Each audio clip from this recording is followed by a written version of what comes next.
à toutes et à tous, meilleurs vœux à vous et bienvenue dans le premier journal vidéo 2018 de la ville de Visé.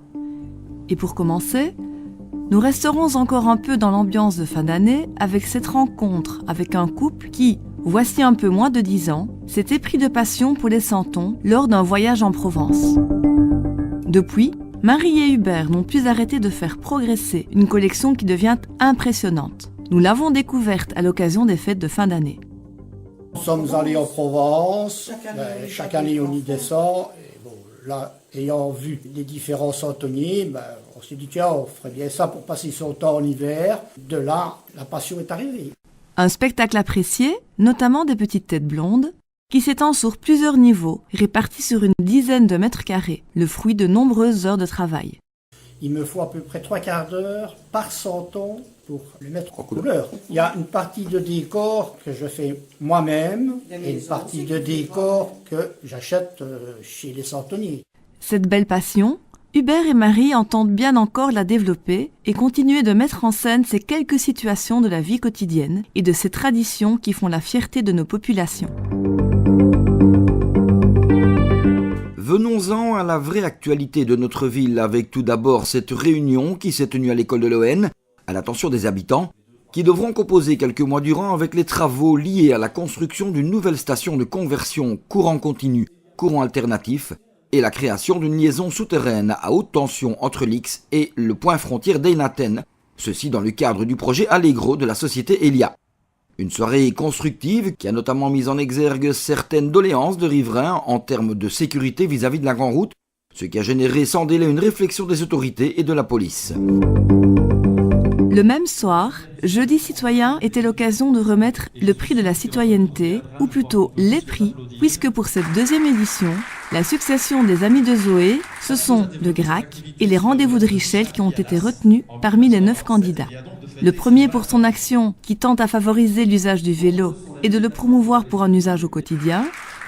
Le second pour son action globale et rassembleuse sur la sympathique petite commune du sud de Visé. Une autre action louable est déjà sur les rails pour son édition 2018, à savoir Relais pour la vie. Une première réunion d'information a déjà eu lieu, l'occasion pour Visé.tv de rencontrer le président de ce comité et voir avec lui ce qui caractérisera ces 24 heures, prévues les 9 et 10 juin prochains. Il y aura certainement une marche. L'année dernière, nous avions instauré avec un jogging. Il y a une certaine demande pour qu'on mette aussi en place une marche familiale qui démarrera sur le site et reviendra sur le site. Notre marraine Leslie nous reviendra, mais je crois pouvoir vous dire que probablement Renaud Rutten sera également parrain de cette édition 2018. En termes de nouveautés, voilà, mais il y en a d'autres qui vont suivre dans les mois qui vont venir. L'objectif 2018, c'est de faire aussi bien qu'en 2017. Je vous rappelle que l'année dernière, nous avions fait un chiffre de 170 000 € avec 180 battants, 1600 participants.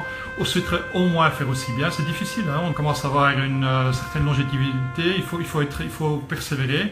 Et il s'agira surtout de faire au moins aussi bien pour l'année qui vient. Je pense qu'aujourd'hui, on ratisse assez large au niveau de la basse Meuse, mais peut-être pas encore suffisamment. Donc on continuera cette année-ci encore à faire de plus en plus appel aux groupements faisant partie des villages et des communes avoisinantes. Nous voudrions encore souligner le prix du jury des jeunes européens attribué à Thierry Michel et Pascal Colson pour leur film documentaire « Enfants du hasard ». Une récompense attribuée par 13 jeunes issus de différents pays pour son aspect émouvant, touchant et bienveillant lors du 31e FIPA, Festival international des programmes audiovisuels de Biarritz. Pour rappel, les réalisateurs ont suivi pendant une année scolaire les enfants d'une classe de 6e primaire de l'école communale de Cherat, avec le soutien de leur institutrice Brigitte. Le titre du film fait référence à l'ancien charbonnage du hasard de Cherat, où ont travaillé les grands-parents de nombre d'élèves de cette classe issus de l'immigration. Événement majeur de l'année sportive visétoise. L'Open de judo a été présenté à la presse en présence du champion Thomas Nikiforov. Une belle manière de marquer l'événement qui, cette année, se double d'une compétition réservée aux dames, organisée à Herstal plutôt qu'à Arlon. Une nouvelle proximité entre les deux événements qui est particulièrement appréciée par les équipes nationales, parfois venues de très loin, dont les déplacements durant le week-end sont désormais plus concentrés. Nous reparlerons bien entendu de cet événement le mois prochain. D'ici là, portez-vous bien. À très bientôt.